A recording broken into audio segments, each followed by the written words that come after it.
Power సెంటర్లు అంటే oil క్షేత్రాలు, విద్యుదుత్పత్తి క్షేత్రాలు, లేకపోతే గ్యాస్ క్షేత్రాలు ఇట్లాంటి వాటి మీదన దాడి చేయట్లేదు అమెరికా ఇరాన్కి ఇచ్చిన మాట ప్రకారం.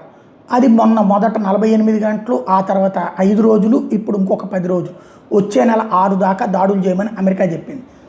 అలాగని ఇతర సైనిక వాటి మీద లేదంటే యుద్ధ విరమణ జరగలేదు. యుద్ధంలో కొన్ని మినహాయింపులు పెట్టుకున్నారు.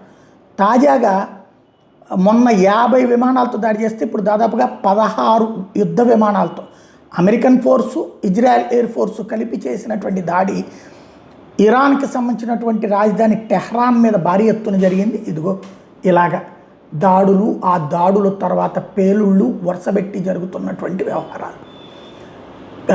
బంకర్ బస్టర్ బాంబులు, క్లస్టర్ బాంబులు, మిస్సైళ్ళు ఇలా విరుచుకుపడి ఒక్కొక్క భవనాల్ని, మౌలిక సదుపాయాలని విధ్వంసం చేస్తుంది. నాయకులు, ఇరాన్కి సంబంధించిన ఒక్కొక్క నాయకుడిని ఏరివేసుకుంటూ పోతుంది.